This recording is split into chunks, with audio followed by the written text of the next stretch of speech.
Je te Ok. laisse commencer.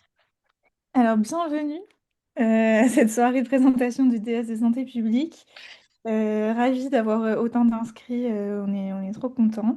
Pour ceux qui auraient déjà regardé sur YouTube les rediffs de ce genre de trucs, sachez qu'on a changé d'intervenant, donc même si la structure ressemble beaucoup, c'est quand même différent, donc c'est quand même intéressant. Voilà, je me fais un petit disclaimer pour pas que vous partiez, quand vous vous rendez compte que c'est la même format.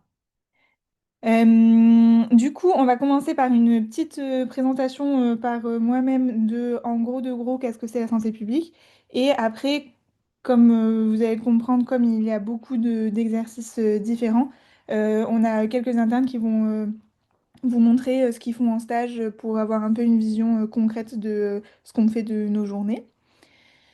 Donc, concrètement, c'est quoi la santé pub? En fait, on a un noyau commun qui est qu'on est une sorte de métier d'interface qui permet de faire une expertise tant médicale que scientifique. Mais à partir de là, ça peut s'appliquer dans à peu près tous les champs de la santé et même de la société en général. Donc, on a souvent des rôles et des projets qui sont très très variés et il est rare qu'un interne de santé publique ressemble à l'autre. Euh, et donc, voilà, les internes font de nombreux projets qui varient selon plein de lieux de stage différents, selon l'expérience qu'on a accumulée au fur et à mesure, on se construit un profil aussi, et selon la temporalité qu'on peut avoir, soit dans son DES, soit au sein même du stage, parce que c'est vrai que la santé publique, généralement, c'est des projets longs, donc 6 mois, ça peut être court, et il peut nous arriver de faire un an. Voilà. Donc, en gros, c'est un métier de plusieurs pratiques et ça, c'est un peu toutes les branches qu'on peut identifier, même si en réalité, ça peut se décliner à l'infini.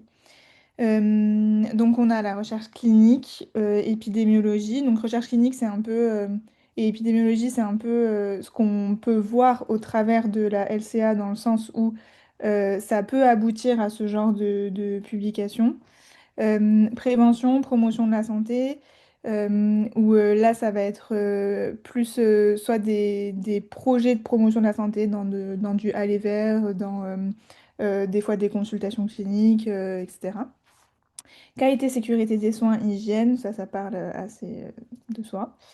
Santé globale, donc c'est plus, par exemple, le travail des ONG, de santé mondiale. L'économie de la santé, l'administration de la santé, qui n'est pas administration dans le sens grade papier, mais plus pilotage du système de santé. Information informatique médicale, on va revenir un peu dessus. Et donc, on peut avoir aussi un exercice mixte avec de la clinique. Et donc, vous allez avoir des internes qui vont vous parler un peu de chaque axe-là pour ben, voilà, vous rendre compte de ce que c'est concrètement. Et donc ces pratiques-là, elles peuvent s'exercer dans plein de lieux différents, que ce soit en stage en tant qu'interne, mais même plus tard dans l'exercice futur. On peut rester en établissement de santé, évidemment, mais aussi on peut aller dans des administrations publiques, donc encore une fois, administration dans le sens pilotage du système, donc ministère, département, ARS, etc. On peut faire de la recherche, et donc de la recherche dans le public ou dans le privé. La prévention, ça va être dans des services de prévention, donc la médecine scolaire, les services de santé universitaires, la PMI, voilà. Et dans des institutions internationales pour faire de la santé globale. Mais en fait, finalement, même si on fait par exemple de l'économie de la santé, bah, ça peut s'appliquer à une institution internationale. Donc, tous les axes de la santé publique peuvent aussi se recouper avec tous les lieux d'exercice. Voilà. Concrètement, ce qu'on fait dans notre quotidien, c'est encore une fois être dans ce métier d'interface, d'expertise médicale, scientifique. Et donc, on va avoir beaucoup de travail en équipe avec des gens qui, la plupart du temps, ne sont pas médecins, qui peuvent être du milieu de la santé comme pas du tout. Et ces gens-là, ben, il faut les coordonner. Et donc, on peut être amené à faire de la gestion de projet. Et on peut également avoir de l'activité de terrain, donc comme je l'ai dit, dans du aller vers de la population, de la clinique, mais ça peut être aussi de l'épidémiologie de terrain, par exemple, aller à un foyer d'une épidémie et mener l'enquête de où est-ce que ça sort. Voilà un peu. Sinon, l'internat en lui-même, c'est un internat de 4 ans, avec une phase soc d'un an, un DJ et entre les deux, 2 ans de phase d'approfondissement. Et ces 4 ans, on peut les allonger avec une FST. Donc on en a un, deux, trois, quatre euh, auxquels on peut prétendre en tant qu'interne de santé publique. C'est la bioinformatique, la médecine scolaire, la dictologie, la nutrition. Euh, ou avec l'option de l'administration de la santé. Donc ça rajoute un an. Et sinon, on peut faire des Master 2, des DU, enfin un peu ce qu'on veut pour se former en plus et éventuellement se surspécialiser dans quelque chose. Bien que de ça, rien n'est obligatoire, évidemment. Euh, et donc, vous l'aurez compris, l'intérêt principal de notre desk, c'est que c'est très transversal, très pluridisciplinaire, on voit de tout, de tout le monde. On a une certaine qualité de vie, il faut vraiment se le dire aussi, parce que on peut ne pas faire de garde. Enfin, c'est voilà, c'est la fin de ces histoires-là, garde, astreinte, horaire à n'en plus finir à l'hôpital.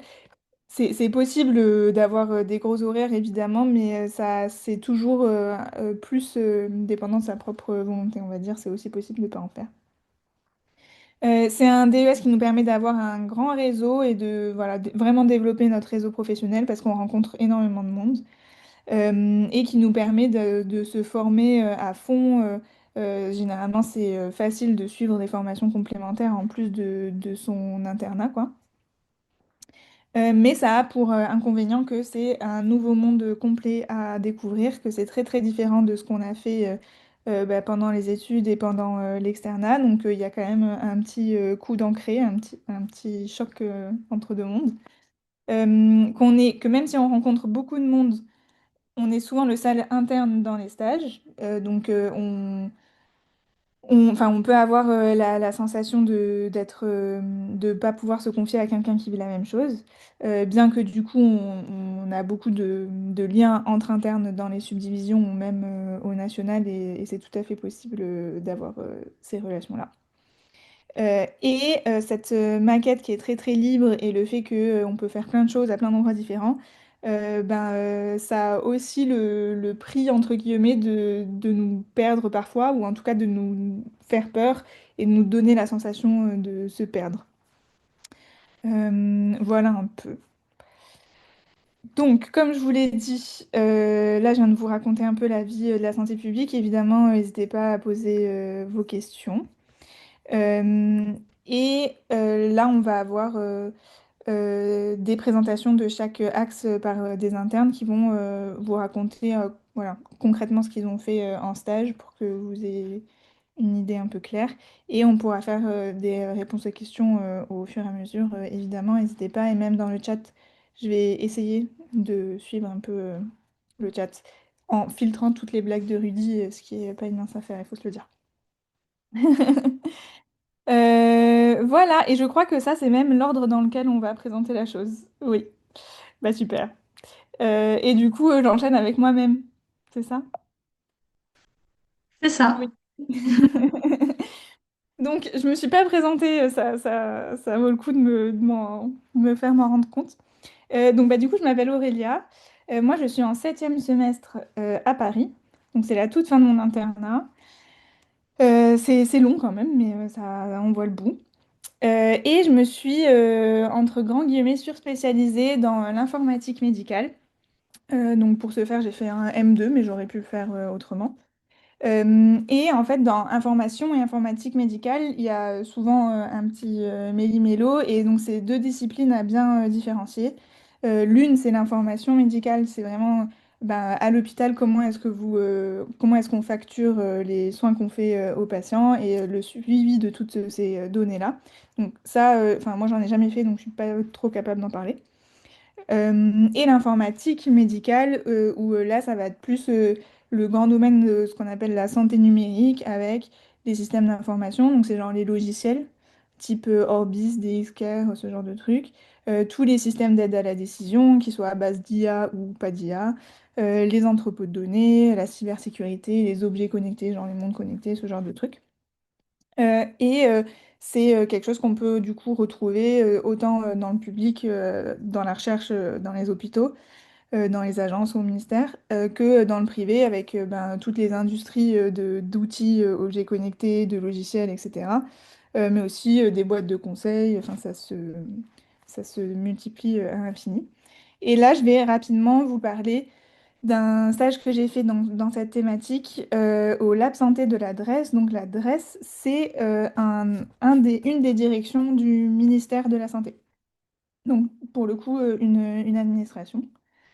Euh, En gros, ce que j'ai fait quand j'étais à l'adresse, c'est que on a voulu répondre à la question, qu'est-ce qu'on peut prédire à partir du SNDS? En fait, le SNDS, il faut le voir comme à chaque fois qu'on va chez le médecin, à la pharmacie ou à l'hôpital, on passe notre carte vitale, il y a une facturation qui est liée, enfin, même si on ne le voit pas, il y a un paiement qui se fait. Et du coup, ça fait bah, plein de données que l'État garde sur tous les Français. Et donc à partir de ces données-là, on se dit on peut faire plein de trucs. Et du coup, nous, ce qu'on a fait, c'est qu'on s'est dit, bon, ben, du coup, pour chaque Français, on va pouvoir retracer tout son parcours de soins. Genre, il a eu un Doliprane, après il a eu de l'insuline, après il a eu une hospitalisation pour diabète. Donc voilà, on peut retracer tout ce qui lui est arrivé. Et à partir de ces représentations-là, ben, on peut se dire, on entraîne des gros algorithmes d'IA et on peut ben, prédire du coup c'est quoi la suite, c'est quoi le prochain diagnostic qui pourrait lui arriver grâce à tout ce parcours-là. Et donc ben, voilà, j'ai participé à ce projet qui est quand même pas une mince affaire techniquement. Et donc mon rôle, ça a été déjà d'interpréter tous les résultats de performance. Moi, quand je suis arrivée, il y a un ingénieur qui avait déjà un peu commencé à faire les pipelines et il me dit, regarde, c'est super. Euh, j'ai une AUC, donc j'arrive à prédire le diabète avec 0,92 d'AUC. Donc c'est genre entre deux personnes, un diabétique et enfin deux personnes, on ne sait pas lequel est diabétique. Le modèle, il est capable de dire avec une précision, on va dire, de 0,92, enfin 0,92% de chance de 92% de chance, je vais y arriver, de trouver lequel entre les deux est diabétique. Et j'étais en mode, ouais, c'est top, mais en même temps, entre deux mecs, c'est celui qui a de l'insuline qui va être diabétique. Enfin, c'est pas non plus. Voilà. Et donc, l'idée, ça a été de corriger tous les modèles qu'on avait faits pour qu'ils aient vraiment un sens, qui prédisent des trucs qu'on ne savait pas déjà, et qui prédisent des trucs qui nous servent après. Enfin, est-ce que j'ai vraiment envie de savoir que le papy va avoir Alzheimer? Si je peux rien y faire, on s'en fiche. Donc, j'ai spécifié des modèles pour que ça serve soit à des causes de santé publique, soit à l'échelle individuelle, un individu qui puisse être prévenu. Et ensuite, j'ai interprété toute l'explicabilité. Donc, comment est-ce que le modèle il arrive à prédire ça pour éventuellement soit découvrir de nouveaux facteurs de risque, soit. Voilà. Et donc, ça a fait l'objet d'un joli dossier de l'adresse apparaître, qui sera une lecture très intéressante, j'en suis sûre. Voilà, j'espère que j'ai été claire. Je suis ouverte aux questions et sinon on peut passer, je crois que c'est Louise.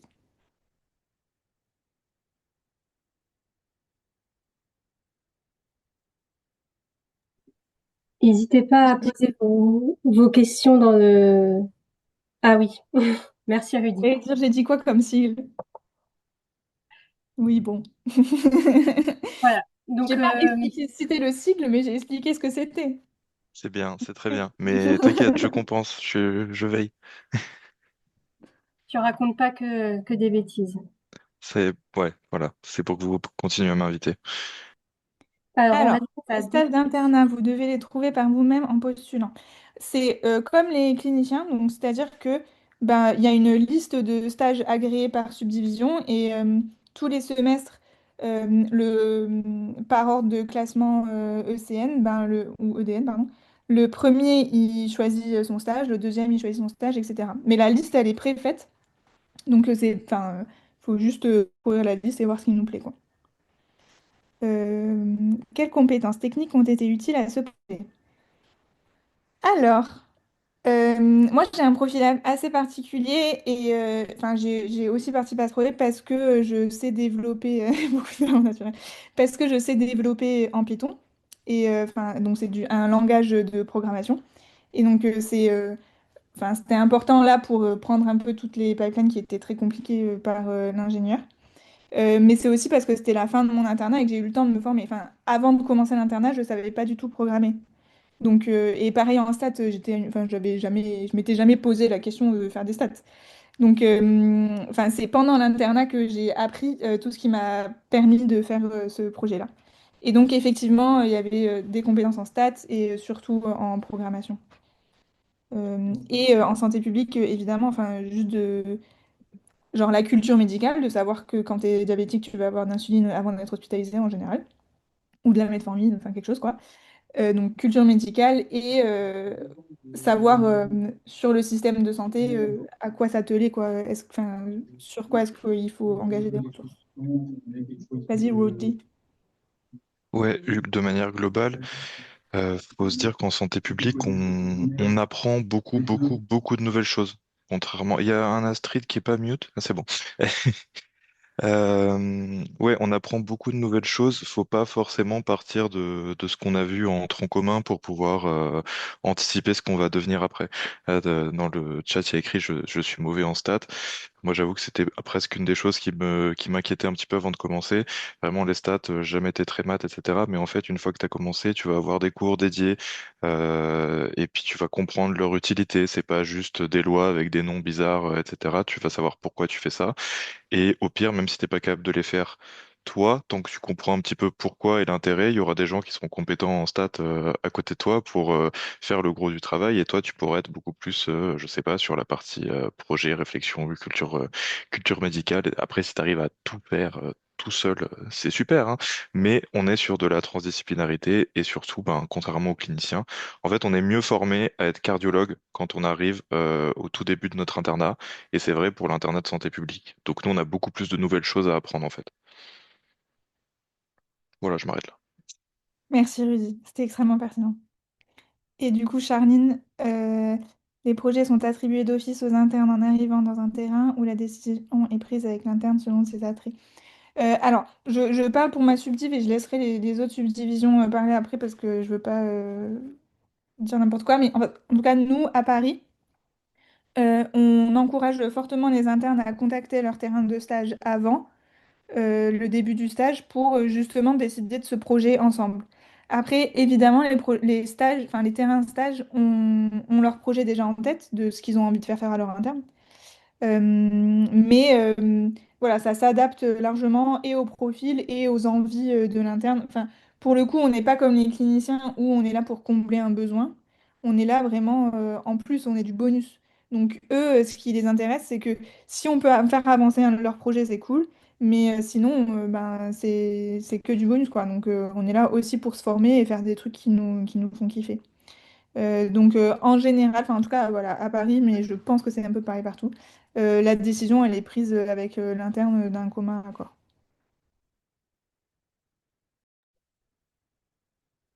Je me permets de rebondir comme après j'enchaîne. Effectivement, à Bordeaux, on est dans un fonctionnement un peu similaire. Je pense que c'est le cas dans beaucoup de villes. Euh, Ça dépend des stages. Effectivement, il y en a. En fait, ce qui se passe souvent, c'est que quand on arrive en stage, ils ont un peu un panel de projets en cours plus ou moins large auxquels ils nous voient contribuer et on a un petit peu le choix des projets sur lesquels on veut plus travailler ou en tout cas prioriser pour notre formation.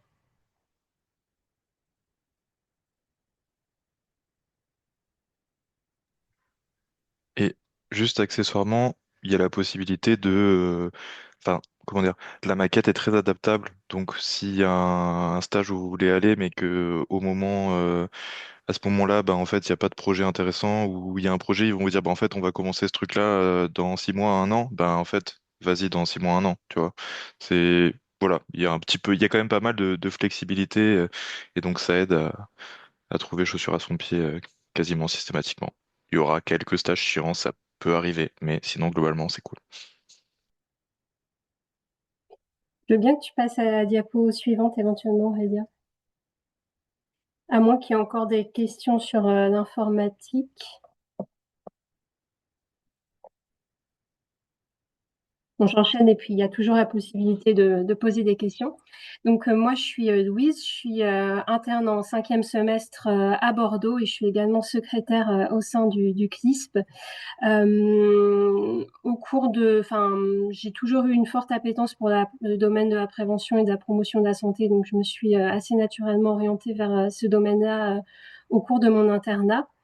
Donc la prévention, promotion de la santé, vous devez en entendre un petit peu parler au cours de votre externat, mais ça doit rester assez light, avec surtout l'approche un peu historique qui consiste à prévenir les risques, ou en tout cas à prendre en compte les risques, que ce soit infectieux, avec tout ce qui est émergence de virus, les bactéries, tout ce qui est les risques, tout ce qui consiste, enfin tout ce qui concerne les risques métaboliques avec le diabète, comme pouvait l'évoquer Aurélia.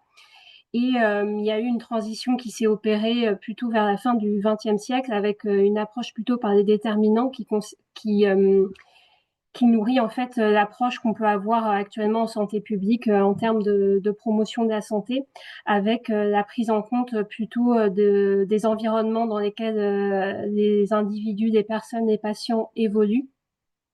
Avec la prise en compte de qu'est-ce qui fait qu'ils peuvent adopter tel ou tel comportement de santé. Donc, un modèle plutôt biopsychosocial qui est une évolution du modèle biomédical qui est plutôt prégnant dans les deux premiers cycles des études de médecine. Sur les terrains de stage que vous pouvez retrouver sur ce domaine-là de la santé, il y a différentes choses qui sont abordées dans ces stages, avec un côté gestion de projet, mais également un fort besoin de connaissance de l'organisation du système de santé et également de l'organisation du territoire sur lequel vous implantez vos projets. Le stage que j'ai fait me concernant, j'étais l'année dernière au service d'innovation en prévention au CHU de Bordeaux et j'ai travaillé sur un diagnostic territorial. Oui, j'ai pas fait le diapo. Un diagnostic territorial avant l'implantation d'un campus sans tabac. Donc, dans cette idée des environnements promoteurs de santé, donc dans une approche avec un déterminant plutôt distal par rapport à l'individu, mais vraiment la notion que l'environnement a un fort impact sur la santé des patients et donc que c'est intéressant d'intervenir à ce niveau-là. Et donc, ce diagnostic territorial, il a consisté en un recueil de données à la fois quantitatives mais aussi qualitatives, avec des entretiens avec à la fois des étudiants qui fréquentaient le lieu, donc le campus, mais également des personnels et également l'ensemble des partenaires qui gravitaient autour du projet. Donc, ça permettait de cerner les différents enjeux qui sous-tendait la mise en œuvre du projet et puis d'évaluer les besoins et les attentes des individus pour s'y adapter au mieux, avec quand même en arrière-pensée une approche fondée sur les preuves avec des théories d'intervention et puis une base méthodologique en recherche assez solide. Donc voilà, c'était mon stage l'année dernière et cette année, j'en parlerai un peu plus tard, mais je suis en médecine scolaire, donc dans la continuité de cette approche en promotion de la santé.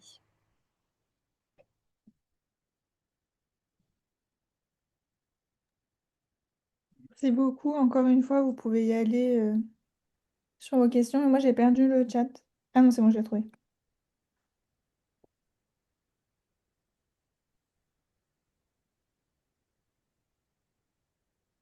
Et sinon, on peut passer ce suspense à, je sais plus qui. C'est Voilà, Francis c'est Aurélien. ou après. Francisco. Ça doit être un des multiples Astrid. Hmm, ok, bah je peux. Tu es autorisé. Merci beaucoup. Donc, je m'appelle Francisco. Comme vous voyez par mon accent, je suis pas français. Bah, j'ai fait mes études médicales à Lisbonne et je suis venu un an pour faire un Erasmus et je suis revenu pour faire l'internat de santé publique. Et je suis actuellement en troisième semestre à Paris. Et je vais vous parler un peu d'épidémio et recherche clinique. C'est un peu compliqué parce que c'est vraiment très très vaste. Et tout ce qui a été déjà mentionné et qui va être mentionné relève un peu de la recherche, peut-être un peu moins d'épidémio, mais en tout cas de la recherche. Et je pense que c'est vraiment un socle de la santé publique. C'est d'avoir cette curiosité, de se poser toujours des questions, comment on peut améliorer des systèmes. Et à chaque fois qu'on se pose des questions, on fait de la recherche par des méthodes différentes. Mais voilà, en gros, c'est un peu ce qu'on fait tous les jours. À chaque fois qu'on lit un article, à chaque fois qu'on rédige un rapport, à chaque fois qu'on fait des analyses stats, voilà. Euh, je vais vous parler de ma première année. J'ai fait un master en biostat. Donc, je suis resté un an dans le même terrain de stage. Donc, ça, c'est une possibilité. Je pense que dans plusieurs terrains de stage, c'est de doubler le semestre si le terrain vous plaît où j'ai surtout développé des compétences de base, donc codage sur langage R. J'ai un peu initié le Python et je mets aussi ici le Overleaf, c'est aussi un software d'écriture. Et ça pour dire que la recherche, enfin, même si on peut être tout seul dans un terrain de stage, la recherche se fait jamais tout seul, donc on est toujours dans des équipes de recherche. Enfin, je pense que j'ai jamais lu un article scientifique en médecine ou en santé publique avec un seul auteur, donc ça n'existe pas. Et, euh, et donc, enfin, il y a plusieurs choses. Donc, cette première année, c'était plutôt de la méthodologie. Je me suis intéressé à l'inférence causale. Donc, à chaque fois qu'on se pose une question, quel est l'effet d'un traitement, quel est l'effet d'une telle intervention sur l'outcome des patients ou de la population. On peut répondre à cette question de plusieurs façons. Et je me suis intéressé à l'utilisation des méthodes de machine learning qui sont un peu en vogue pour pouvoir établir ces liens de causalité. Et pour l'instant, quel impact, je ne sais pas trop, à part la stimulation et l'apprentissage et éventuellement une publication. Mais voilà, je voulais bien parler d'impact parce que c'est toujours un peu difficile de voir sur ces projets à long terme. Et dans ce troisième semestre, enfin, je suis en Gambie, donc c'est un petit pays en Afrique occidentale.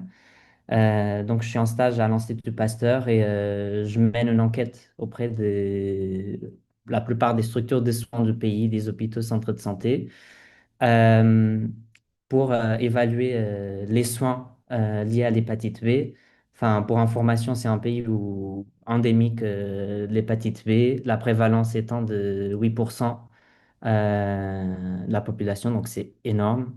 Et la stratégie, elle vient de débuter il y a un an, et c'est un des premiers pays en Afrique qui débute une stratégie pour contrôler cette endémie.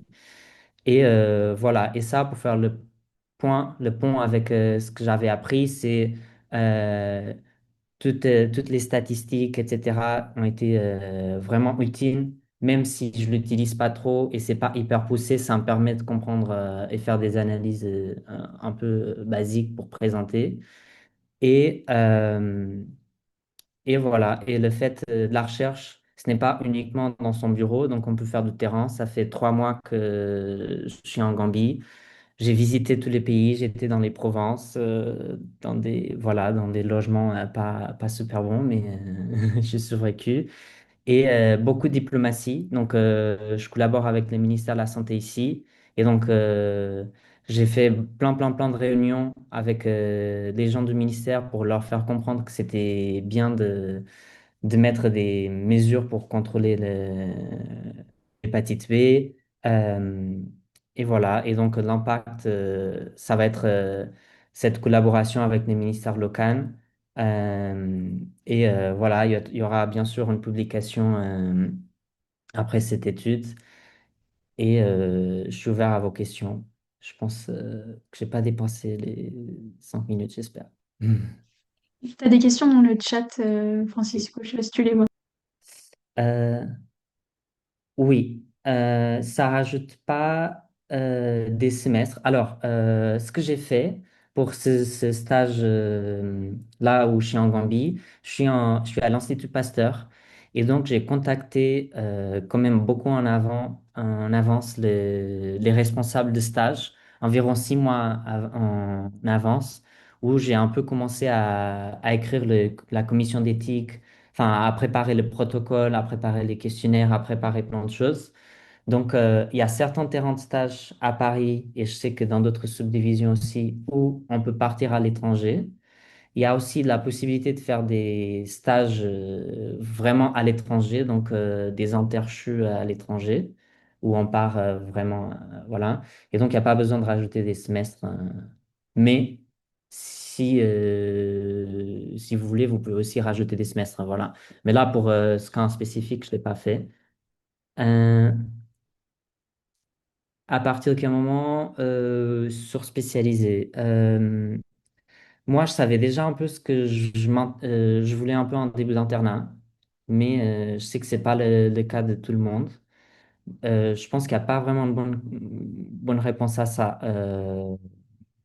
Je me suis dit le plus tôt possible. Euh, Comme ça, je peux voir si ça me plaît et j'aurai le temps de changer. Il y a d'autres personnes qui préfèrent essayer plusieurs domaines différents et sur-spécialiser à la fin d'internat.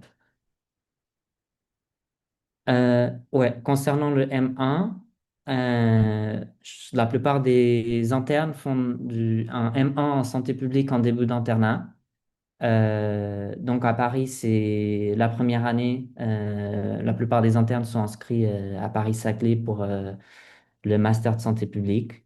Donc oui, il y a tout le monde qui rattrape ça. Et c'est pas obligatoire d'ailleurs. Pardon. Et dans ça, sur spécialisation, tu parles de la partie méthodo, inférence causale. Oh, c'est une question pour Aurélia. Oh, c'est une question pour le terrain. Je pense Euh, pour la partie épidémio, pardon, recherche clinique en gros, si tu vas plutôt ah, dans le domaine. Bah, pour le terrain, là, ce que je suis en train de faire, c'est beaucoup de data management.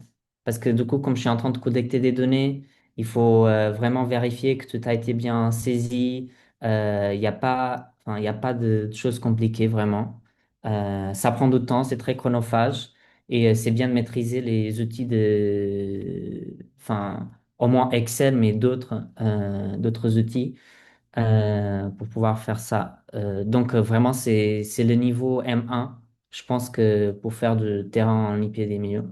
Pour pour le premier exemple, c'est un peu plus poussé. Enfin, moi, je suis pas du tout à ce niveau-là encore. Mais ouais, il faut un peu plus de maths, etc. Mais enfin, on y arrive, on apprend. Donc,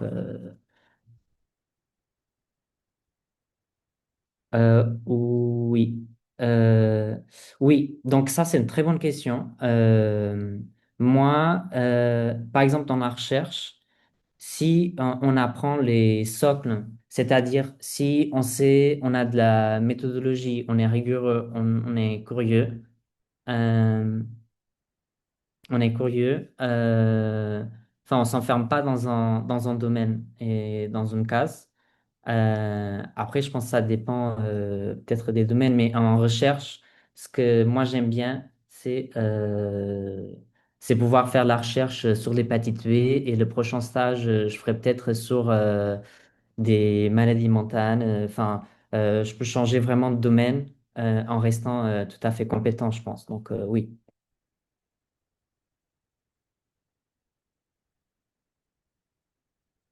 Ah, pardon.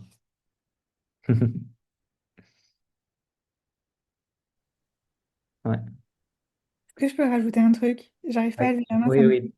Vas-y. Juste pour euh, la question sur l'étranger, euh, enfin, ça marche sur le modèle de Francisco, comme ça, avec juste un stage qui vous envoie. Et ça, en général, c'est plutôt de la santé mondiale. Enfin, c'est plus dans des pays. Euh, ouais, enfin, ça peut être n'importe quoi, mais plus dans un cadre santé mondiale. Mais sinon, il y a aussi des stages plus simples. Enfin, moi, au semestre prochain, je vais faire un stage de recherche à Londres pour des méthodes d'IA un peu plus compliquées qu'on n'aurait pas réussi à faire ici. Donc, enfin, ça peut être aussi quelque chose de très, très institutionnel. Enfin, c'est pas nécessairement de la santé mondiale si vous voulez partir à l'étranger. C'est ça juste que je voulais rajouter. Enfin, je trouve que c'est très très important cette question de est-ce qu'on peut changer de surspécialité. Enfin, c'est vraiment un truc sur lequel on est en train de fort fort travailler avec nos enseignants et enfin tous les collèges des médecins déjà en exercice.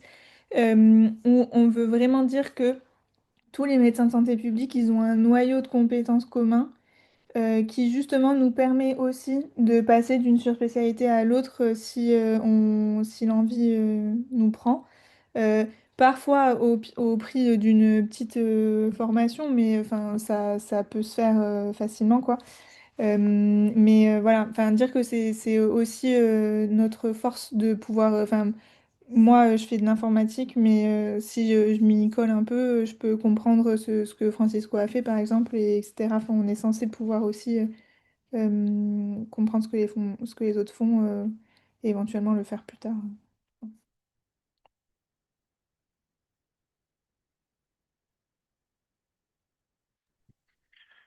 Francisco, tu viens de mettre sur ton numéro de téléphone sur un truc qui va probablement être mis sur Internet ensuite, si je peux me permettre. Mais Ça apparaît le Au chat. montage. C'est trop tard, j'ai diffusé, mec. Ouais. C'est partout sur la net, là. mais oui, juste pour Non, je dire pense que qu'il n'y aura pas de problème. ça marche. Mais en Je tout cas, vais je suis bloquer. complètement d'accord avec tout le monde. En fait, globalement, on parle de surspécialisation, mais si tu as fait correctement ton internat de santé publique, euh, tu es quand même censé avoir un niveau minimum dans chacune des différentes branches. Donc en fait, pour te surspécialiser, après, oui, il faudra sûrement te remettre à niveau si tu veux avoir une vraie expertise, parce que tu pourras pas jouer dans la même catégorie que quelqu'un qui a fait ses 4 ans d'internat sur un seul domaine, mais normalement, tu auras les capacités pour interagir et comprendre ce qui se passe et te mettre à niveau. Donc voilà.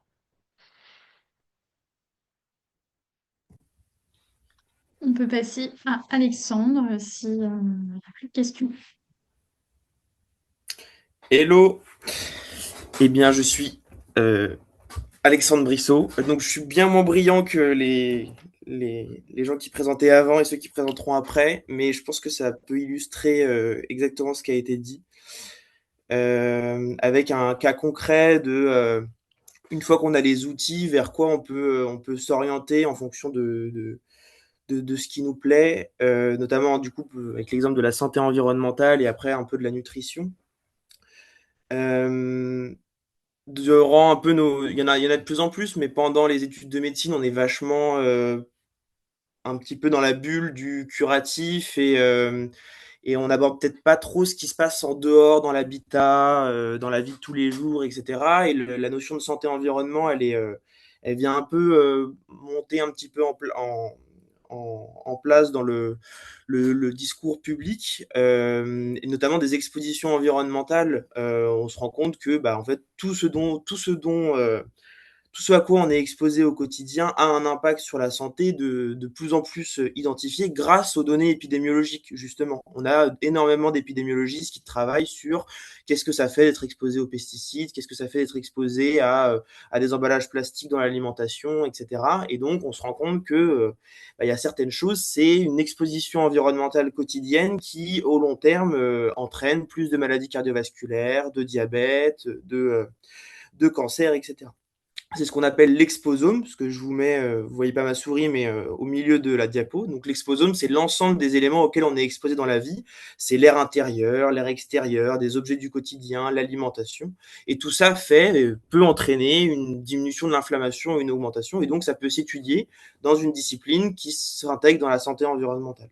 Et on se rend compte qu'il y a une période qui est particulièrement importante, qui est la période périnatale qu'on appelle les 1000 premiers jours, la DOAD, la POAD, vous en avez peut-être déjà entendu parler, qui nous dit que les événements de santé, il semblerait qu'il y ait une sensibilité durant une certaine deux parties de la vie, les 1000 premiers jours et la puberté, et que ça c'est pas déterministe, donc c'est-à-dire que ça, en fonction de ce que vous avez vécu dans la vie, ça va pas forcément impacter, mais ces périodes un petit peu de sensibilité, en fonction de ce à quoi on est exposé, vont orienter la vie de tous les jours. Donc en fait, voilà, l'ensemble de la santé environnementale permet de traiter, c'est deux rapides exemples, mais permettent de traiter des choses qu'on n'aborde pas forcément dans les cours à la fac de médecine habituellement. Et s'il y a des sujets si vous avez un peu des appétences sur ces domaines-là, le contexte un peu plus global dans lequel on s'inscrit, qui est donc le changement climatique, l'évolution de la biodiversité, la pollution des sols, etc. Eh bien, avec la santé publique, on vient s'y rattacher en essayant de prendre un peu la main sur des enjeux qui sont assez globaux et assez importants et décisifs dans les futures décennies, avec le concept qu'on appelle du One Health, donc c'est-à-dire une seule santé. C'est en tout petit, mais en vert, vous avez la santé environnementale qui va être directement reliée à la santé humaine, et la santé animale également directement reliée à la santé humaine et à la santé environnementale. Tout ça pour dire que avec la santé environnementale, on dézoome un petit peu et on essaie d'avoir une vision macro en utilisant des outils d'épidémio et en rendant ça concret avec des interventions de santé publique sur un territoire. Tu peux passer si tu veux. Et c'est chouette, voilà, ça c'est dit, parce que peu importe la spécialité que vous choisirez, même si c'est pas de la santé publique, en fait, avoir dès maintenant un peu cette sensibilité de savoir que ces éléments-là existent, et de vous renseigner et de lire sur ces éléments-là, ça peut avoir des implications déjà à l'échelle personnelle, dans mon quotidien, comment je parle de ça aux autres, d'aborder ces notions. Puis à l'échelle hospitalière, en fonction de là où vous travaillerez plus tard, si c'est en hôpital ou en libéral, et ces éléments-là sont très intéressants dans le changement des façons de faire à l'hôpital, dans le changement de façon de faire en libéral, etc. Et puis surtout, c'est un sujet d'actualité. Et ça, c'est assez intéressant parce que ça veut dire qu'il y a des projets de recherche qui sont réfléchis aujourd'hui directement en lien avec cette thématique. Donc, il va y avoir des recherches épidémiaux, des recherches interventionnelles, c'est-à-dire aller sur le territoire pour transformer un environnement et favoriser la santé sur cette zone-là.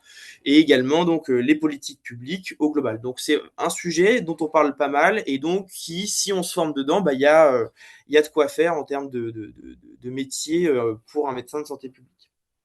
Et surtout, ce que je trouve chouette, c'est quand même que ces enjeux-là, comme je vous disais, environnementaux, ils peuvent être un peu anxiogènes, et le fait de travailler dedans, de lire et de s'impliquer dans ces démarches, eh bien, ça amène des fois une approche un peu positiviste qui peut réduire cette anxiété et donner un peu un sentiment de réalisation sur des sujets qui parfois paraissent un petit peu gigantesques. Moi, ce qui m'a plu surtout, c'est pour ça que je vous mettais l'exemple du système alimentaire, c'est le fait de voir que avec l'alimentation, eh bien, on vient toucher au milieu agricole et à l'alimentation donc l'amont et l'aval, et on vient discuter avec des agronomes, chose que j'aurais jamais imaginé, avec des nutritionnistes évidemment, avec des diètes, avec la ville de Nantes, là où je suis en spé. Tout ça pour dire que avec ce sujet-là, on a une approche très pluridisciplinaire avec des objectifs bien ciblés et qui viennent nous faire discuter avec des gens avec lesquels on n'aurait pas forcément discuté dans une autre spécialité.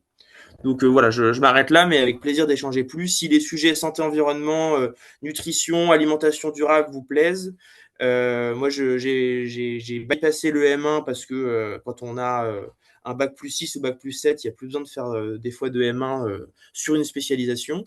Si vous choisissez l'aspect de santé publique, je vous conseille de faire le M1 de Paris, même si vous êtes dans une autre subdivision. Et du coup, moi j'ai fait un M2 en épidémio nutritionnelle et alimentation durable, donc avec plaisir d'en discuter si ça vous intéresse. Voilà. Sauf si vous êtes à Rennes, vous faites le M1 de Rennes et vous faites pas chier par contre. Tout à fait. Oui, Tout à fait. enfin, je pense que le M1 de Paris, il est bien, mais ça faut vraiment voir selon la ville que vous choisissez. Il n'y a pas forcément, enfin, il peut y avoir la formation au niveau local, et ça permet de rebondir sur la question pour savoir s'il y a des villes qui sont plus, enfin, des villes de prédilection pour les différents domaines ou est-ce qu'il y a des villes à choisir en fonction des surspécialités. C'est vrai que c'est assez inhomogène sur le territoire la répartition des différentes surspécialités et même de la santé publique, avec des villes qui sont un peu plus grosses que d'autres. Et après, comme dans toutes les spécialités, il y a des CHU qui sont plus ou moins surspécialisés dans certains domaines. Après, sur des villes comme Rennes, Lyon, Bordeaux, c'est quand même des villes où il y a de quoi faire pour se surspécialiser, je pense, dans pas mal de domaines, ou en tout cas pour les explorer. Dans le nord-ouest, il y a aussi le système d'échange Hugo qui permet aux internes de facilement enfin, faire des stages dans les différents CHU, Angers, Rennes, Nantes.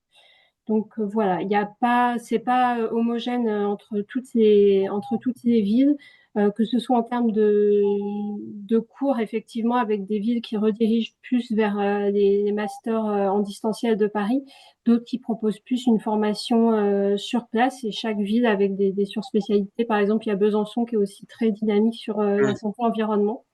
Donc voilà, mais ça, n'hésitez pas si vous êtes intéressé à revenir vers nous ou à consulter les différentes pages de ville sur le site du CLISP pour qu'on puisse vous orienter au mieux. On le fait chaque année, donc vraiment, n'hésitez pas. Et alors, il y avait juste Astrid qui posait la question de différence particulière entre internat orienté promotion de la santé ou santé environnementale. Pour moi, c'était un peu ce qu'on disait tout à l'heure. La promotion de la santé, c'est une forme d'outil. Et du coup, ça peut être utilisé en santé environnementale où là, ça va plus la santé environnementale, ça va être du coup une application, si on a envie, de certains outils de promotion de la santé, après avoir fait un peu de théorie, en plus de, voilà, comme je vous disais, ce que c'est l'exposome, ce que c'est le One Health, comment une population, donc à l'échelle, on va dire, d'un quartier, c'est quoi l'état de santé à cet endroit-là. Donc on va utiliser des données épidémiaux et puis ensuite on va essayer de mettre en place des choses qui vont permettre d'améliorer la santé sur ce territoire. Donc ça, voilà. Et ou alors de la recherche pure, on va regarder du coup quel est le taux d'exposition des femmes enceintes et des fœtus pour enrichir la littérature et montrer que être exposé aux différents types de plastique ou parabènes, exposé aux différents types de pesticides, et ben ça peut avoir un impact sur la santé à plus ou moins long terme. C'est trop intéressant que tu poses cette question parce que je trouve que ça met vraiment en exergue le fait que finalement tout se croise à un Mhm. moment donné, quoi. Voilà, c'est ça. Et du coup, Pareil. c'est vraiment l'exemple typique de une fois qu'on a été pioché à droite à gauche, et on vient rendre ça concret avec là c'est l'exemple que je donnais avec l'alimentation par exemple, mais il y en a des centaines d'autres maladies comme je sais pas VIH, etc. C'est la meilleure spé, hein, vraiment. Trop chouette. Non mais vraiment la pluridisciplinarité c'est vraiment un truc assez intéressant que qu'on n'a pas forcément en tête, ou en tout cas moi j'avais pas en tête. Voilà, je recommande. J'en ai fini de vous. Ah oui, je vous mets mon mail aussi.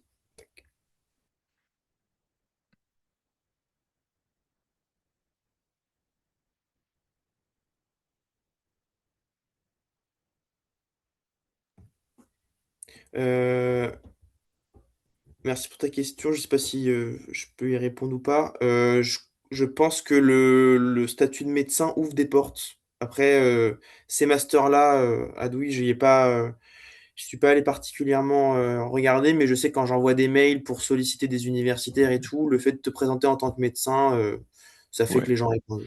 Voilà. J'aurais tendance à dire que le statut de médecin ouvre trop de portes et que parfois C'est vrai. il y a des médecins il y a des cliniciens qui ont accès à des masters alors qu'ils ont absolument pas les bases pour. Mais bon, c'est un autre problème. En tout cas, pour normalement, c'est Je quand même. suppose qu'on faut mieux Trudy en fait. Faut pas lui autoriser la parole. Je pense qu'il faut. Ah, ça va, pardon, excusez-moi, je me ferai attaquer pour non-respect de la confraternité sur cette vidéo, c'est pas grave. Je désolidarise du CLISP, vous inquiétez pas. Ah, et je voulais rajouter autre chose. Moi, j'ai fait mon deuxième, je suis tellement bavard, pardon, mon deuxième semestre en médecine polyvalente, en stage libre, parce que ça me botte. La clinique, c'est hyper important. C'est voilà, si ça vous plaît, l'un n'empêche pas l'autre. Vous pouvez faire des consultes, continuer à droite à gauche. Moi, j'ai continué les gardes aux urgences encore dernièrement. Voilà. Du coup, il y a vraiment les deux qui étaient en concomitance et l'un n'empêche pas l'autre, même si progressivement, Je c'est coupe quand même. Alexandre, mais il y a toute une partie dédiée à la fin. Donc Ok, ciao, merci.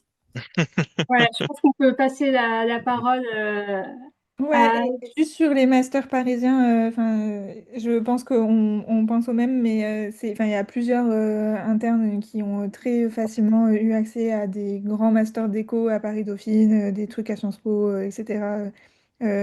Effectivement, le statut d'interne nous ouvre pas mal de portes. C'est à moi, bonjour. Du coup, alors moi je vais vous parler d'administration de la santé. Alors c'est particulier parce que pour le coup, pour faire le lien avec tout ce qu'on a dit juste avant, l'administration de la santé, c'est une surspécialité qui est déjà un peu plus pensée à l'intérieur du DES. Donc je vais pas rentrer dans les détails, je vous en dirai juste un mot après, mais il y a une option qui est dédiée donc à l'administration de la santé. Et si à l'issue de ça, vous êtes intéressé, il y aura de toute façon une visio. Dédié au sujet dans quelques semaines, alors plus à destination des néos-internes, mais je pense que pour les externes, vous pouvez aussi vous connecter. Et au pire, ben, vous aurez de plus en plus d'informations une fois que vous aurez choisi le DES de santé publique. En gros, l'administration de la santé, qu'est-ce que c'est? C'est comme le reste de la santé publique, un truc hyper large et donc très difficile à définir rapidement. Mais l'idée, toujours, c'est que le médecin qui va être dans une administration, il a un rôle qui va être très transversal et c'est toujours son expertise médicale qui reste au centre. Et et on met à disposition tous les outils dont on a parlé avant, mais avec la spécificité de maîtriser un petit peu plus le concept qu'est l'administration de la santé. Et donc, comme je dis, ça peut être dans des lieux d'exercice qui sont extrêmement variés et avec des missions pour tous les profils. Donc là, on a cité quelques exemples, mais ça peut aller des ministères aux agences régionales de santé, directement dans les collectivités territoriales, mais aussi l'assurance maladie. Il y a des choses privées, il y a de l'international aussi. Donc voilà, on disait à l'international, c'est pas que pour la santé mondiale, il y a toute une composante, il y a toute une composante administration qui va être, alors ça peut être directement aller travailler au sein de ministères à l'international, mais ça peut être aussi être dans des associations internationales ou dans des gros organismes comme, je sais pas, mince, j'en ai un que je voulais dire, mais je retrouve pas le nom. Mais enfin bon, bref, le premier que vous voyez popper dans votre cerveau, bah, ça marche comme exemple. Voilà, donc pour rentrer plus dans le détail, je vais dire sur la diapo d'après. Donc je vous ai juste mis directement option administration de la santé ou pas. C'est pour vous dire que comme pour aussi les autres questions qui ont déjà été posées, il n'y a pas de bonne réponse, mais il y a plusieurs éléments à prendre en considération selon les profils des personnes. Donc c'est une option qui rajoute un an dans le diplôme de santé publique. Donc ça déjà, est-ce que vous voulez faire un an de plus? Ça dépend un petit peu des profils, sachant que en fait, ce qui est intéressant, c'est que c'est pas parce que vous avez fait l'option administration de la santé que vous allez nécessairement faire de l'administration après. C'est pas forcément un prérequis pour en faire. C'est en fait une année qui vous permet d'avoir des compétences en plus par des cours de qualité à l'école des hautes études en santé publique à Rennes. Mais ça aussi, c'est un coût organisationnel, surtout quand vous n'êtes pas de la subdivision de Rennes, de devoir aller là-bas pendant 3 mois sur une année. Et, euh, et en fait, ben, ce qui est intéressant avec cette option, c'est qu'elle vous ouvre la possibilité d'aller dans des stages qui sont pas agréés d'habitude, mais vous n'êtes pas obligé de faire ça. C'est-à-dire qu'en fait, il y a pas mal de villes, notamment par exemple Paris, où en fait, il y a des stages qui sont des stages beaucoup pris par des gens qui font l'option administration de la santé, qui sont déjà des stages agréés à Paris et qui donc peuvent faire l'objet d'un stage en interchu, etc. Donc en fait, vous pouvez faire de l'administration de la santé sans faire l'option administration de la santé. Ça que je veux vous dire, c'est qu'en fait, un stage dans une direction de la santé publique de votre ville d'affectation, ou au ministère ou en agence régionale de la santé, ben, ce sont des stages auxquels vous pouvez aussi avoir accès sans passer par cette option. D'accord? Et donc, ce que je veux dire par là, c'est que l'administration de la santé, c'est une branche. C'est une branche en soi. Il y a eu un parcours qui a été pensé pour un peu mieux accompagner la professionnalisation vers ce domaine-là, mais c'est pas forcément essentiel, même si il y a différentes écoles de pensée et par exemple il y en a certains qui vous diront bah, si vous voulez bien faire de l'administration de la santé, en fait il faut se surspécialiser extrêmement vite et commencer à en faire dès le début de son internat et ensuite faire l'option et ensuite faire son docteur junior en administration de la santé. Voilà, donc ça c'était pour vous dire que c'est un domaine qui se pense de plusieurs manières différentes et il y a beaucoup de choses à dire et je voulais juste vous illustrer ce qu'on peut faire. Moi j'ai fait le choix de faire l'option administration de la santé, encore une fois en étant interne à Rennes, donc avec la facilité organisationnelle d'être sur place et j'ai choisi un stage très classique, on va dire, donc à la ville de Rennes donc collectivité territoriale à une échelle locale, parce que j'étais plus intéressé par avoir un petit peu les mains dans le cambouis sur le terrain. Et pour vous montrer rapidement, j'ai participé dans le cadre du nouveau contrat local de santé de la ville de Rennes et Rennes Métropole à l'élaboration d'un programme de formation au premier secours pour les jeunes. Euh, et donc c'était quelque chose d'assez intéressant, parce que ça m'a permis de découvrir tout le tissu associatif local, tous les partenaires, et en fait se rendre compte à quel point aussi ben, la santé, on parlait de transdisciplinarité, mais en fait la santé publique c'est quelque chose qui se pense de manière très très importante en dehors de la médecine. Nous, notre rôle, c'est d'avoir un peu une espèce d'expertise très complète, mais en fait, si on compte que sur les médecins pour faire de la santé publique, ben, on va pas beaucoup avancer. Et en fait, ben, quand Alexandre il dit c'est la meilleure spé, c'est aussi que c'est l'aspect qui finalement englobe toutes les autres et pas que les médecins. En fait, finalement, n'importe qui devrait pouvoir penser santé publique avant de faire quoi que ce soit. Bon voilà, je m'arrête là. Je suis désolé, c'est un petit peu brouillon, mais c'est très difficile à résumer. Comme je vous disais, sur l'aspect option, il y aura pas mal de choses dédiées et il y a beaucoup de ressources. Et sinon, sur l'aspect administration, je pense que pour moi, le message clé, c'est vraiment de se dire que, en fait, vous pouvez en faire sans forcément faire l'option. Et, euh, et que l'option, ça reste quand même quelque chose de très intéressant. Il n'y a pas de bonne réponse, donc ça dépend des profils et c'est à prendre en considération. Écoutez pas quand on vous dit absolument il faut faire ça. Et un DAR, je pense que c'est droit au remords dans la conversation. Et donc c'est pour les gens qui changent de spécialité pendant leurs 2 premières années d'internat. Voilà, c'est un droit auquel tout interne peut prétendre. Et je sais pas, Rudy, si tu as, dans la grosse liste de questions, là, si tu as une idée des grilles salariales en administration de la santé. Ça dépend vraiment des structures. Souvent, alors l'ARS, ils aiment bien nous donner directement leur grille salariale pour montrer qu'on est bien payé là-bas et que c'est cool. En fait, c'est quand même, en général, les médecins en administration, ils ont des rémunérations qui sont assez proches des médecins dans le public, hein, enfin, je veux dire, dans les grilles salariales de PH, CHU, c'est très comparable parce qu'en fait, ils ont quand même beaucoup d'intérêt, que ce soit à l'ARS, à l'assurance maladie ou dans d'autres types de structures. Ben, on est quand même valorisé en fait, donc ils peuvent pas espérer avoir des médecins s'ils sont là en mode, ben, on peut vous filer 1500 balles quoi. Alors après, du coup, la contrepartie, c'est que par exemple, il va y avoir des plus petites structures, typiquement les collectivités territoriales, qui, surtout dans le contexte actuel, vont avoir des financements qui sont ben, de plus en plus dégradés. Et donc, par exemple, ben, je pense que la plupart des collectivités territoriales n'ont pas la capacité de rémunérer un médecin. Donc, il faudra peut-être, dans certaines situations, on va dire qu'il faut revoir ses prétentions à la baisse si c'est vraiment le truc qui vous anime particulièrement. Après, vous pouvez très bien être, je sais pas, dans une ARS et travailler étroitement avec des collectivités territoriales, par exemple. Mais en général, après, il faut voir pour ceux qui sont passés, demander directement à ceux qui sont passés dans les directions du ministère de la Santé, notamment, qui est un gros employeur de médecins de santé publique de l'administration.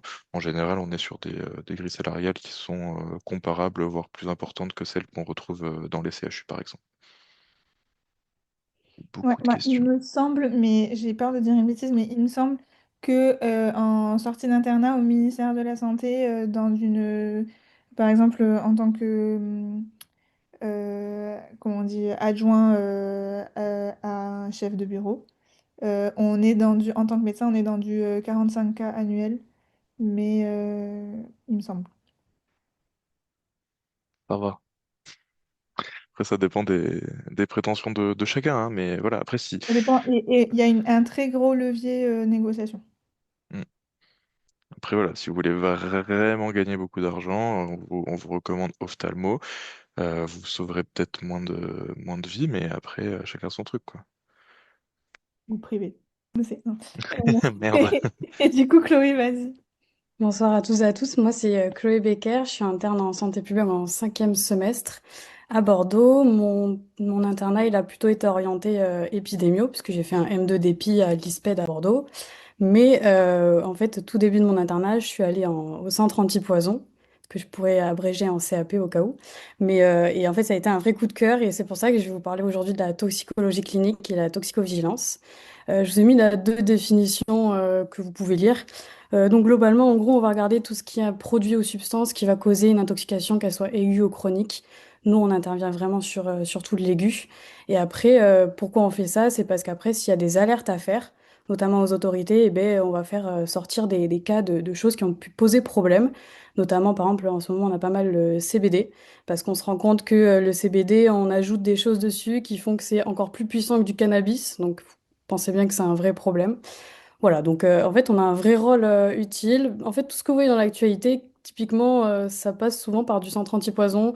Typiquement, là, les laits infantiles qui posent problème, et ben nous, on se rend compte que de base, on avait trois marques qui posaient souci. On en a identifié bien plus en finale.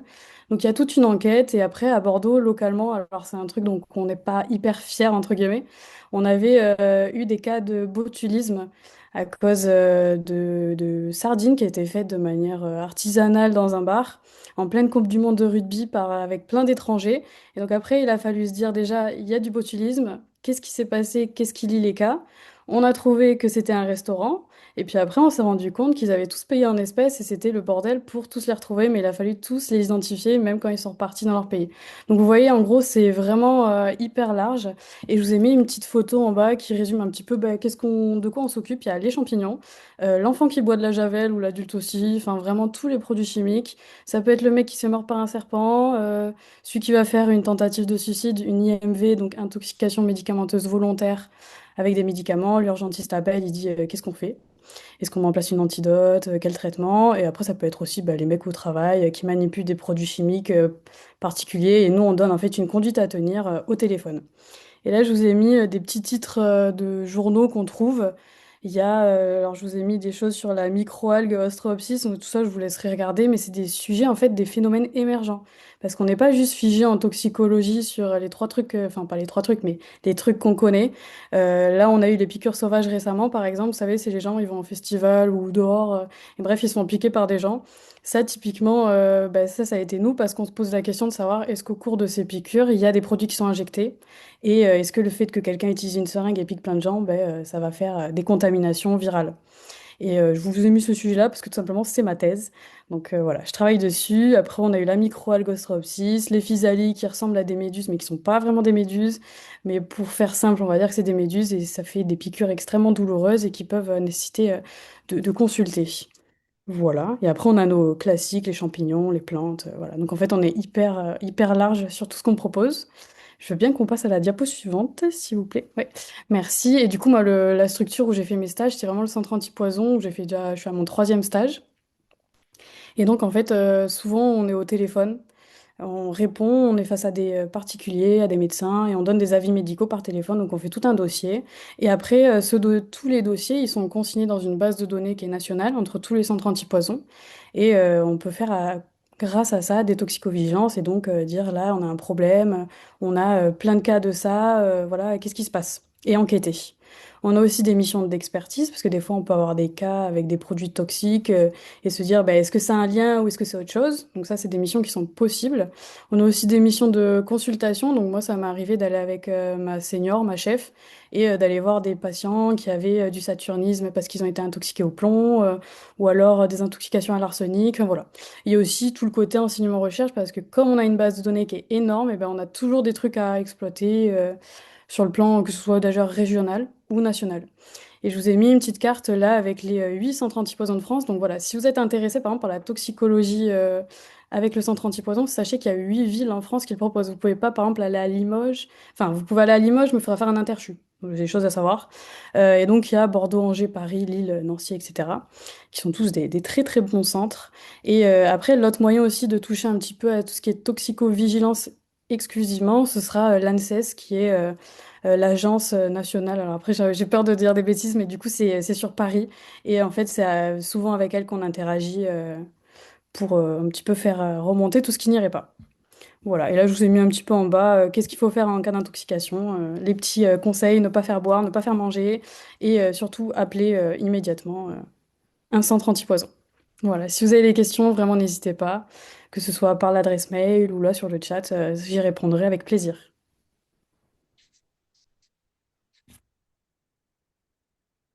Je sais pas si j'ai trop parlé, mais moi, c'est bon.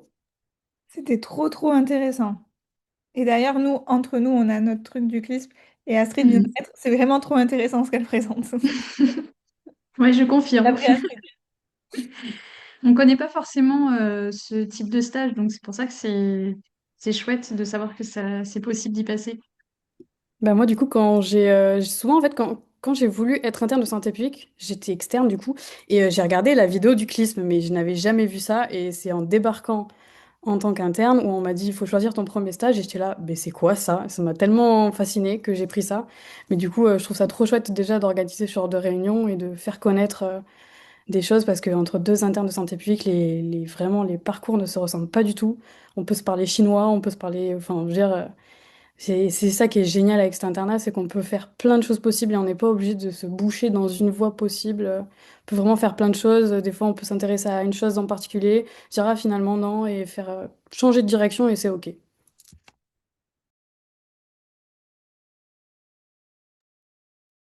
Grave. Bah, je pense que tu as été super clair, parce que y a pas de questions. Nous rejoignent. Du coup, une question qu'on peut très fréquemment se poser quand on parle de la santé publique, c'est est-ce que on peut faire de la clinique en santé publique? Donc, ça a déjà été abordé à différentes reprises par mes co-internes. Il y a à la fois des stages complètement cliniques et d'autres comme celui de Chloé qui permettent d'avoir un exercice clinique mais un petit peu différent de celui qu'on apprend pendant l'externat, donc avec des plutôt une position d'expert et de conseil de nos confrères et des autres professionnels de santé. Donc, il faut pas partir avec l'idée que la santé publique, il faut complètement renoncer à la clinique. Si vous n'aimez pas la clinique, c'est possible de pas en faire du tout, mais si vous avez envie de conserver un pied sur ce terrain-là, c'est aussi tout à fait possible. Sur les stages possibles, il y a, comme on disait, ça dépend pas mal des subdivisions. Mais de façon générale, il y a tout ce qui relève des structures un petit peu médico-sociales ou en tout cas qui sont des structures qui sont adossées au CHU, comme les centres de dépistage des maladies sexuellement transmissibles, donc les CEGID. Il y a également la possibilité de faire des stages en médecine du sommeil, en nutrition ou en protection maternelle et infantile. Il y a aussi des structures un peu moins connues qu'on appelle les centres médico-scolaires, dont je vais pouvoir vous parler un peu plus en détail parce que je suis cette année en médecine scolaire. Je veux bien que tu passes la diapo, Elia. Super. La médecine scolaire, c'est une des applications possibles en santé publique pour pouvoir avoir un pied dans l'exercice clinique. Avec à la fois une partie, enfin ça peut être soit réalisé sur un semestre isolé, donc si vous avez un médecin de santé publique qui est médecin scolaire dans votre ville, vous pouvez tout à fait demander un stage, ou alors dans le cadre de la formation spécifique transversale, donc qui a été évoquée au tout début de la présentation. Et donc, cet exercice clinique, il consiste à recevoir des enfants en consultation qui sont adressés soit par leur médecin traitant, soit par l'école, ou soit à la demande des parents. Et donc, ça permet à la fois d'avoir une approche systémique et systématique avec le dépistage des troubles de la vue, de l'audition, et également la prise en charge dans les milieux de vie d'enfants des troubles du neurodéveloppement. Donc, ce qui est un petit peu mis en avant en ce moment avec tout ce qui est le TDAH, le trouble du spectre de l'autisme, mais également ce qui est un peu plus ancien avec tout ce qui concerne la dysorthographie, la dyslexie. Donc, avec une approche un peu multimodale. Et également cette position un peu de conseil et d'expertise pour accompagner l'enfant dans son développement à la fois à l'école mais aussi avec sa famille. Donc il y a ce pan-là de consultation, on appelle ça des examens à la demande, donc on est sollicité, mais il y a également tout ce qui est le dépistage systématique, donc par exemple avec le bilan de la 6e année où on reçoit les enfants avant leur entrée au CP pour essayer de dépister ceux qui n'auraient pas encore les prérequis aux apprentissages de la lecture ou des maths et pour les accompagner et les aider pour voir ce qui peut leur permettre d'apprendre dans les meilleures conditions. Il y a également une autre partie qui concerne là plus l'application de la promotion de la santé avec le bien-être à l'école, l'environnement dans lequel passe une grande part, enfin les enfants passent une grande partie du temps. Donc c'est aussi un aspect de cette médecine scolaire qui est assez vaste et assez riche.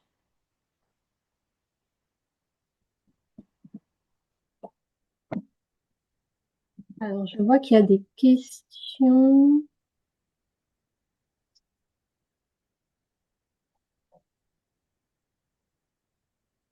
Alors, des médecins de santé publique spécialisés en psychiatrie, pas à ma connaissance, parce que c'est deux spécialités assez différentes.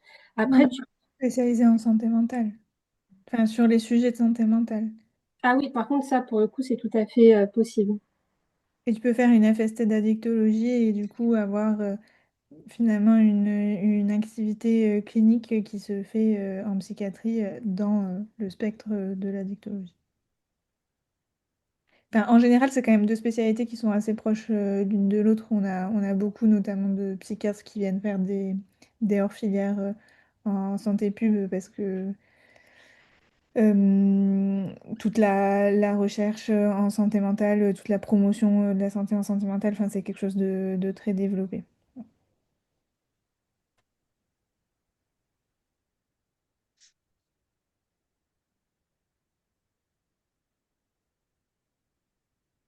Et pour les stages d'externat, Adèle, je ne sais pas dans quelle ville tu te situes. Souvent, ce qui est ouvert comme stage pour les externes, c'est dans les services de méthodologie de recherche, dans les CHU. Après, il y a probablement possibilité d'avoir d'autres stages. Je te conseillerais de te rapprocher de l'interne référent dans ta ville pour essayer de voir avec lui ce qu'il y a de possible en stage d'externat, sachant que donc sur la page qu'on a partagée tout à l'heure, donc sur la page des villes du CLISP, il y a un formulaire et tu peux enfin contacter directement l'interne qui est référent sur ta ville d'externat.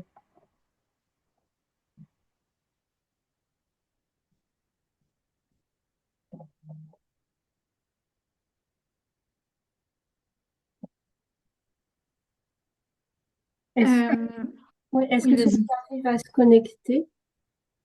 Bah non. Non, non, je suis un peu embêtée, elle n'arrive pas à se connecter. Je sais pas si toi, la partie 3 de la partie clinique, c'était Emmanuel. Bah ouais, Emmanuel, elle n'est pas Ouais, encore arrivée chez je elle. peux en faire. Donc en gros, Emmanuel, qui est interne à Paris, elle, pour avoir un peu de clinique dans son internat, elle a choisi de faire un stage hors filière. Donc en effet, il y a à la fois des stages qui sont fléchés pour la santé publique, où vous pouvez, comme pour n'importe quel stage, choisir ça comme pour faire un semestre. Mais il y a aussi dans la maquette de l'internat de santé publique des stages qu'on appelle libres, je crois, et qui permettent d'explorer une autre spécialité. Donc ça peut être la psychiatrie qu'on évoquait avant, mais aussi donc Emmanuel qui est en infectiologie actuellement, sachant que dans les autres spécialités, il y a aussi des médecins et des chefs qui ont une appétence pour la santé publique et qui sont heureux d'accueillir des internes et d'orienter un petit peu, enfin de pondérer le semestre avec de la santé publique. Mais par contre, comme c'est des stages où en gros il n'y a pas l'agrément dédié à la santé publique, il faut passer par des démarches qui peuvent être un peu lourdes. Souvent comme pour tout ce qui est stage à l'étranger, demande d'interchu ou stage hors filière, il faut essayer d'anticiper au maximum pour être sûr de pouvoir accéder en temps voulu au stage recherché. Mais en tout cas, c'est vrai que c'est aussi une possibilité assez riche pour découvrir, pour découvrir, oui, d'autres spécialités ou en tout cas d'autres façons d'exercer la santé publique. Et si Emmanuel nous rejoint, elle pourra vous en parler de façon un peu plus large. Je peux te laisser juste expliquer rapidement les petites vidéos qui sont à retrouver sur le clip, comme c'est toi qui les filmes, les réalises. Ça marche. Donc oui, moi l'année précédente, enfin au cours de toute l'année précédente, j'ai réalisé des petites interviews de 3 médecins de santé publique. Donc j'essaierai d'en sortir des nouvelles bientôt, d'autres médecins également. Et en fait, c'est des vidéos assez courtes d'environ 40 secondes, maximum 1 minute, qui permettent de répondre à des questions, je pense que pas mal de personnes peuvent se poser. Donc, par exemple, comme on voit, qu'est-ce que fait un médecin de santé publique, c'est quoi ses missions, ses projets, pourquoi certains médecins ont choisi cette orientation vers cette spécialité plutôt qu'une autre. Je pense que ça peut vous aider un petit peu à répondre à des questions que vous posez. Donc, c'est sur le site du CLISP, vous avez sur le site du SPI aussi pour Paris et sur les pages Instagram, n'hésitez pas à aller voir aussi. Et voilà, prochainement, on va en sortir d'autres. Voilà. Ouais, donc tu peux juste remettre la diapo Aurélia des différents contacts, peut-être juste celle d'avant. Voilà.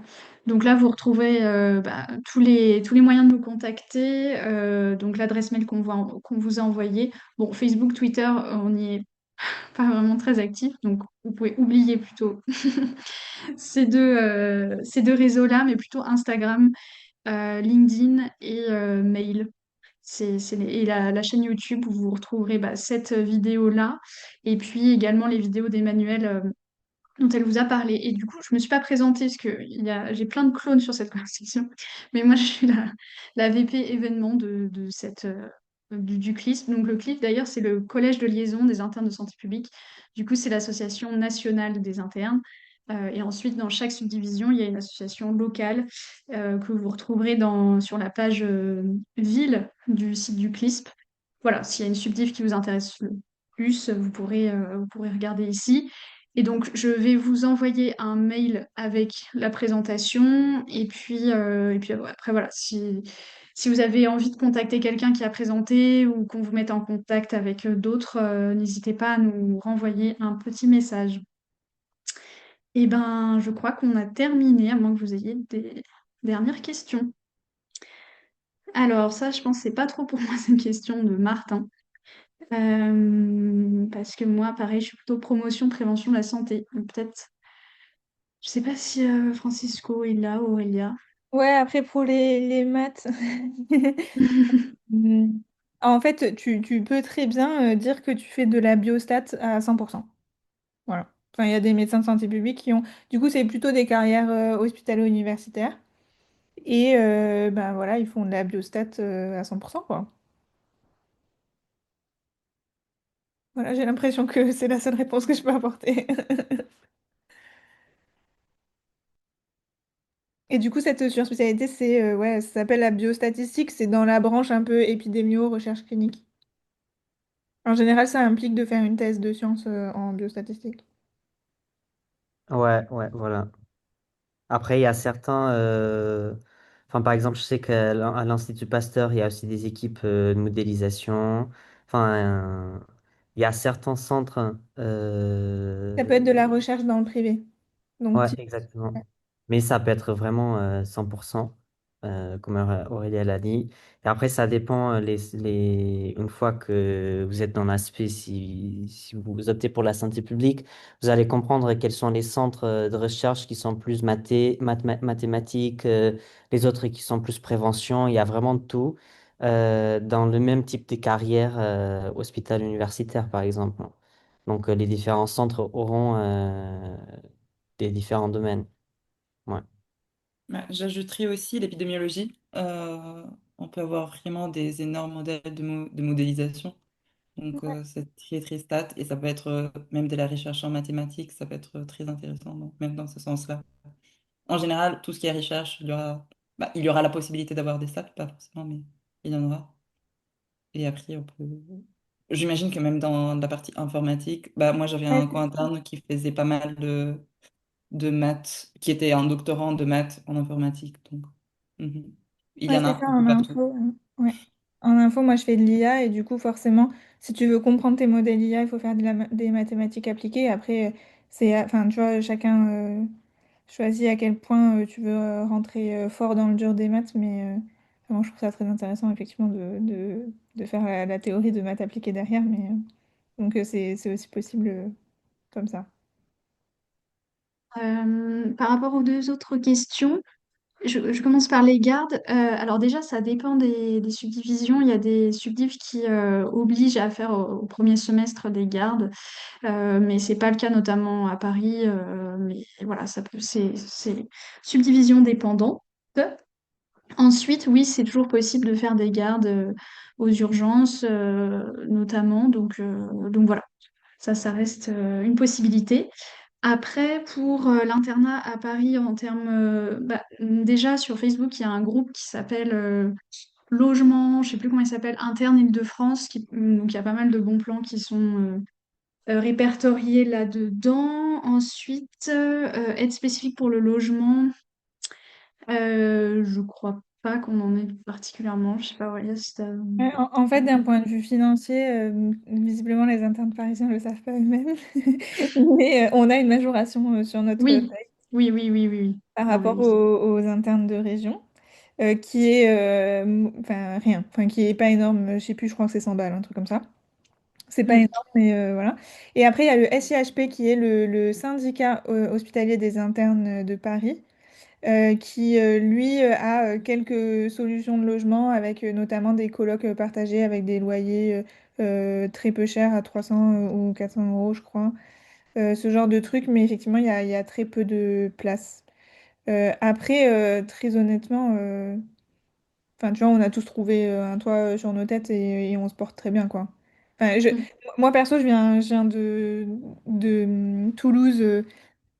J'avais dit jamais je monte à Paris, mais quel enfer et tout. Et pareil, je me disais, mais un logement à Paris, mais c'est juste une quête impossible. Et finalement, là, tu vois, je pars et ça me brise le cœur de quitter mon appart, quoi. Donc c'est tout à fait trouvable. Et on a le droit aux APL, tout à fait. Moi, j'ai encore 250 ou 200 balles d'APL tous les mois. Ouais.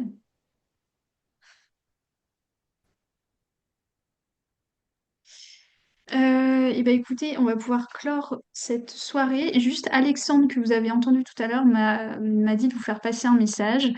En juin, il y a un congrès destiné aux internes, donc qui se déroulera à Rennes, que je vous dise pas de bêtises, du 29, ah non pas du tout, si c'est ça, du 29 juin au 1er juillet, donc c'est destiné aux internes de santé publique, mais vous êtes aussi les bienvenus si vous avez envie de découvrir déjà une thématique de santé publique qui sera un peu plus spécifiquement abordée au cours de ce congrès-là, mais ça pourra être pour vous l'occasion de discuter directement avec des internes. Donc voilà, si vous êtes disponible, envoyez aussi un message et puis on vous fera passer un lien d'inscription particulier. De toute façon, il y aura de la communication au fur et à mesure des mois qui vont arriver. Donc voilà, vous pourrez être tenu au courant de ce congrès. Eh ben, j'espère en tout cas que ça vous a plu et qu'on a pu répondre à vos questions. Et je vous souhaite une très bonne soirée.